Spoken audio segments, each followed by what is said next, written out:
இப்போ நீங்க பாக்குறது திருப்பூர்ல இருக்கிற அவினாசி ரோட்ல இருக்கிற கட் அவுட் தான். நான் இன்னைக்கு வந்திருக்கிறது ரிதன்யாவோட இன்வெஸ்டிகேஷனுக்காக வந்திருக்கேன்னு சொல்ல முடியாது. ஆக்சுவலாக கோயம்புத்தூர் போகிறதுக்காக வந்தேன். வர வழியில் ஆண்டி வீட்டில் அப்படியே பார்த்தேன். முடிஞ்சால் அவங்க வீடை போய் பார்க்க முடிஞ்சால் பார்ப்பேன். எந்த அளவுக்கு வீடியோ எடுக்க முடியுமோ நான் எடுக்கிறேன். இதுதாங்க அந்த கவினோட ரெசிடென்சியல் ஏரியா, அந்த நாயோட வீடாம். இப்போதான் இதை ஷூட் பண்ணியிருக்கேன். அடுத்தது அந்த பொண்ணு வீட்டுக்கு போகிறேன். இது பேர் என்னன்னா ஆர்கே ரெசிடென்சி அதோ சொன்னாங்க. அதுதான் இது. உள்ளெல்லாம் விட மாட்டாங்க. ஆனால் கேஸில் இருக்கனால உள்ள விட மாட்டாங்கன்னா ரொம்ப ரெஸ்ட்ரிக்டட் ஏரியா, ரெசிடென்சியல் ஏரியாவா அது. அதனால அடுத்தது அங்கே போகிறேன்.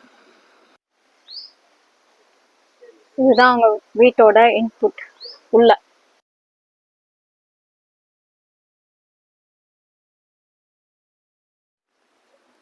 ரிதன்யா வீட்டுக்கு வந்து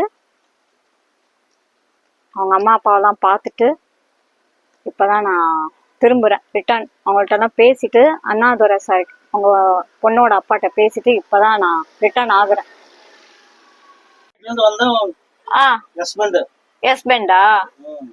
ஹாய் நண்பர்களே, இப்போ நீங்க அந்த வீடியோலாம் பார்த்துருப்பீங்க. அங்க ஒரு கார் பார்த்துருப்பீங்க. அந்த கார் தான் ரிதன்யா ஓட்டின காரா. வந்து உள்ள போய் அவங்க அப்பா அண்ணாதுரையும் பார்த்து பேசணும், அவங்க பையனையும் பார்த்து பேசணும். அவங்க அம்மா வந்து பட்ட படுக்கையா ட்ரிப்ஸ் ஏறிட்டு இருக்கு. அங்க வந்து உள்ள பேசுறத வந்து வீடியோ எடுக்க கூடாதுன்ட்டாங்க. ஸோ கட்சிக்காரங்க, எம்எல்ஏ, வக்கீல் எல்லாரும் வந்திருக்காங்க. ஸோ அவ்வளோ பேர் இருக்கும்போது நம்ம எடுக்க முடியாது இல்லையா? ஸோ என்ன சொல்றதுன்னு எனக்கு ஒன்றும் புரியல. பார்த்து பேசி ஒரு ஹாஃப் அன் அவர் இருக்குன்னா ஒரு ஹாஃப் அன் அவர் அங்கதான் இருந்தோம். எல்லாமே இந்த ஆட்டோக்கார் இருக்காரு பாருங்க, இங்க உட்காந்துருக்காரு பாருங்க. ஆனா அப்படியே காட்டுங்கண்ணா, இவருதான் என்னை கூட்டிட்டு போனாரு.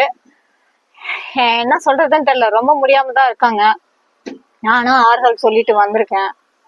ஸோ நண்பர்களே, ஆனா வீடியோனால ரொம்பலாம் எடுக்க முடியல. அங்கேயும் வந்து போக வர இருந்தாங்க அந்த நாதாரி வீட்டுல, அதனால அங்கேயும் எடுக்க முடியல. ஸோ இதோட அந்த video முடிச்சுக்குவோம். Until then, bye from Indrasena signing off. மீண்டும் அடுத்த வீடியோவில் நம்ம சந்திப்போம். Bye.